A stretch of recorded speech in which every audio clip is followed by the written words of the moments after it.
Olá, alunos! Vamos estudar a representação do espaço urbano, o conteúdo das conexões entre as cidades. Esse conteúdo é uma continuação da nossa aula anterior, que era uma forma introdutória da representação do espaço urbano. Mas antes de iniciar o nosso estudo, eu quero que vocês compreendam o seguinte, que aproximadamente 75% dos municípios brasileiros têm até 20 mil habitantes. Esse é um dado bem interessante.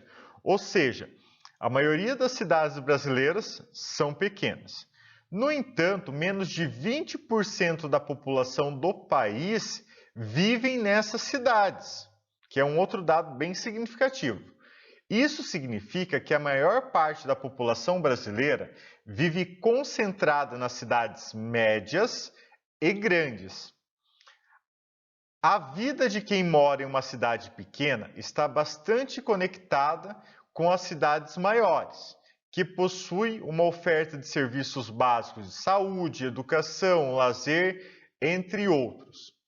As cidades médias e grandes também estão conectadas entre si, tanto por ligações físicas como rodovias, portos, aeroportos, quanto por influência financeira, econômica, cultural, de informação, de saúde, entre outras influências que pode ocorrer. E nessa nossa aula de hoje nós vamos aprender um pouquinho a mais sobre isso. Algumas cidades brasileiras cresceram rapidamente e hoje possuem um grande número de habitantes, atividades econômicas diversificadas e um intenso fluxo de comunicação e serviços. São as chamadas metrópoles. Prestem bem atenção nessa palavrinha. Segundo o IBGE, metrópole é uma cidade de grandes dimensões, com alto número de habitantes e que centraliza a maior parte das atividades terciárias, ou seja, comércios e serviços de sua região e de seu país. Encontra-se no altos níveis hierárquicos de uma rede urbana. No Brasil, a maioria das metrópoles corresponde às capitais dos estados.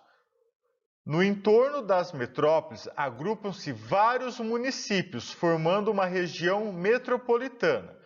Observe o mapa que eu trago para vocês, que é o mapa do Brasil, população das principais regiões metropolitanas. E ali vocês podem acompanhar pela legenda as características dos habitantes, conforme os círculos, e aonde está essa concentração de região metropolitana. Muitas vezes, nas regiões metropolitanas, a área urbana de um município une-se a outro, formando uma área urbana contínua. Nesses casos, é difícil perceber onde termina a área de um município e onde começa a do outro. Veja o exemplo desse fenômeno no mapa e na imagem de satélite que eu trago para vocês, da região metropolitana de São Paulo. Os municípios são separados pelo rio Cabaçu, no centro da foto, e pelo rio Tietê, na porção leste e nordeste. Façam essa observação para vocês notarem ali que o que está separando um local do outro é o rio, mas as cidades estão próximas, não tem essa distância de uma cidade da outra, igual nós temos aqui na região oeste do Paraná. E a distância entre Toledo, Cascavel, Toledo, Assis, tenho essa referência.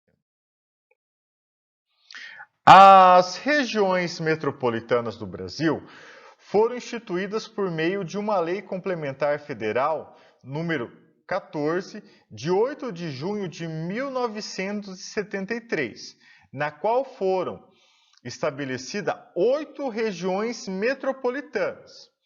Atualmente esse número é bem maior, só que na época era somente essas 8 regiões. Apresento para vocês uma tabela com algumas das principais regiões metropolitanas brasileiras e alguns de seus respectivos municípios, conforme vocês podem observar. Nós temos a região metropolitana em Belém, no Pará, Belo Horizonte, Minas Gerais, Curitiba, Paraná, Fortaleza, Ceará, Porto Alegre, no Rio Grande do Sul, Recife, em Pernambuco, Rio de Janeiro, Salvador, na Bahia, São Paulo, em São Paulo, e aqui nós temos os municípios que compõem essas regiões metropolitanas, ou seja, eles estão juntos, não tem mais essa separação de distância igual nós temos aqui na região oeste do Paraná. Outra questão bem interessante é que quando ocorre a fusão de duas ou mais metrópoles, temos a formação de uma megalópole. Na região sudeste, uma megalópole está se formando entre o eixo Rio de Janeiro, São Paulo, Campinas. Conforme podemos observar na imagem de satélite dessa região, que foi tirada no ano de 2013. As áreas mais claras, conforme vocês podem notar, representam as cidades iluminadas e com maior concentração de habitantes. Essa megalópole está conectada porque as cidades ali localizadas estão integradas pela economia, pela rede de transporte e de troca de informações e pelos meios de comunicação, conforme podemos observar no mapa da megalópole em formação Rio de Janeiro, São Paulo, Campinas. Então, vejam a legenda e vocês nós podemos estar analisando todos esses fatores da construção de uma megalópole. Bom, na nossa aula de hoje nós aprendemos dois conceitos básicos, metrópole e megalópole. Na nossa próxima semana estaremos fazendo as atividades do livro. Então, assim, façam a leitura, revisem, assistem essa videoaula novamente se tiver alguma dúvida e estude. Caros alunos, estamos chegando ao fim de mais uma videoaula. Se cuidem nesse momento aí difícil do nosso país e até a nossa próxima videoaula. Um grande abraço do professor Leandro.